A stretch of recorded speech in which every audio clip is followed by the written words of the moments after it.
Assalamu alaikum dear students, how are you? I am your science teacher Isha Siraj.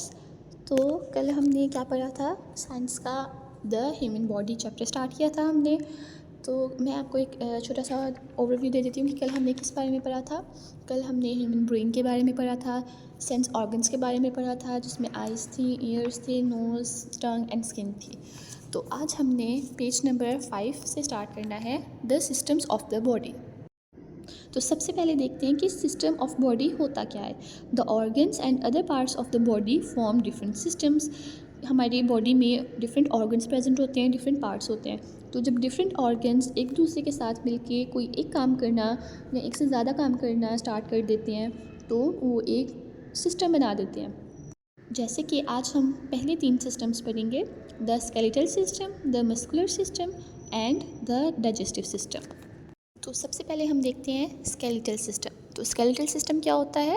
The human body has a framework of bones called the skeletal system.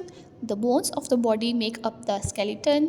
The bones give the body a strong framework. They support the body and protect the parts inside.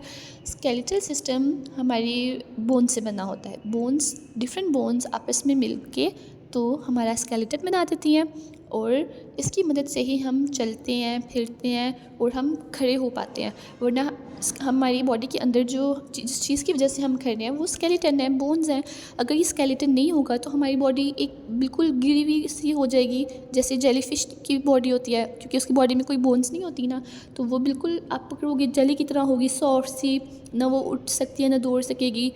तो हमारी body में skeleton बहुत ज़्यादा important है। Skeleton, bones, इसकी मदद से ही हम खड़े होते हैं, चलते फिरते हैं और हमारी बॉडी को शेप मिल रही है। जैसा कि आप डायग्राम में देख रहे हैं, हमारी स्केलेटन की डिफरेंट बोन्स होती हैं। हर बोन का अपना अलग नाम है। जैसे हमारे ये सर की बोन को हम स्कल कहते हैं, हमारे रिब केज होता है, जॉ बोन्स होती हैं, उसके अलावा हमारे स्पाइन होती है, हिप बोन्स होती हैं, टो बोन्स होती हैं। अलग अलग बोन्स के अलग अलग नाम हैं। नेक्स्ट सिस्टम है हमारे पास द मस्कुलर सिस्टम। तो मस्कुलर सिस्टम क्या होता है? The muscles make up the muscular system. This system works closely with the skeletal system and forms part of the body's framework.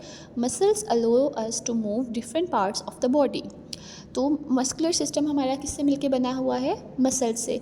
Different muscles एक दूसरे के साथ आपस में मिलके कनेक्ट करके एक दूसरे के साथ जुड़े हुए हैं, जो कि एक फिर मस्कुलर सिस्टम बना देता है। तो मस्कुलर सिस्टम का क्या काम होता है? ये आपस में काम करके स्केलेटल सिस्टम के साथ ही जुड़ा होता है, मतलब हमारी बोन्स के ऊपर मसल्स अटैच होते हैं, तो ये हमें चलने में हेल्प करता है। हमारी बॉडी ने जब भी मूव करना हो तो हमारे मसल्स पकड़ के हमारी बोन्स को हिलाता है और फिर हमारी बोन्स हिलती हैं और हम मूव कर पाते हैं। जैसे कि अगर आप चाहें कि अपने बाजू ऊपर उठाना है, आप अपना बाजू ऊपर उठाओगे तो उसमें क्या क्या काम आ रहा है? एक तो स्केलेटल सिस्टम आपका ऊपर मूव हो रहा है ना, तो स्केलेटल सिस्टम को ऊपर किसने मूव किया? मसल्स ने। मसल्स हमारी बोन्स के साथ अटैच है ना, हमारे स्केलेटन के साथ अटैच है, तो मसल्स ने बोन्स को पुल किया और ऊपर की तरफ स्ट्रेच कर दिया और हमारा बाजू ऊपर चला गया। अभी आप ऐसे करके देखें। अब सब बच्चे, put your hands up and then put your hands down. देखा आपने? हाथ ऊपर और नीचे करने में आपकी बोन्स और मसल्स दोनों ने मिलकर काम किया। Okay, now next system is the digestive system. तो डाइजेस्टिव सिस्टम क्या होता है, मैं रीड करके बताती हूँ। The stomach and the channels through which food passes are called the digestive system. Starting from the mouth, this system includes the stomach, the liver and the channels which food passes through. तो digestive system क्या होता है? हमारा पेट, जो हमारा stomach होता है, digestive system में हमारा स्टमक आता है और वो चैनल्स मतलब पाथ्स, वो चैनल्स, वो रास्ते जिसके थ्रू फूड हमारा पास करता है। अब हम खाना खाते हैं, हम अपने माउथ में फ़ूड लेके जाते हैं, फिर वहाँ से फूड पाइप के ज़रिए हमारा खाना हमारे स्टमक में जाता है और फिर स्टमक के अंदर खाना जाके वहाँ पे थोड़ा डाइजेस्ट होता है। उसके बाद कहाँ पे चला जाता है? स्मॉल इंटेस्टाइन में।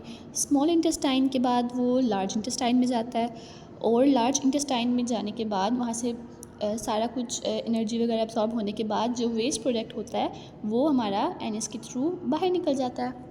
तो ये थी आज की आपकी डायरी। पेज नंबर 5 + 6 हाफ़ की रीडिंग करनी है आपने अच्छे से। जो वर्ड आपको मुश्किल लगते हैं आपने उसको नेट से सर्च करके, और आपको हम सेंड भी कर देंगे, आपने उसके मीनिंग्स लिखने हैं, अच्छे से आपने रीड करना है। और पेज नंबर 4 पे एक कॉन्सेप्ट चेक की एक्टिविटी है, तो वो आपने सॉल्व करके लेके आनी है। This is your homework. Okay, take care, अल्लाह हाफिज़।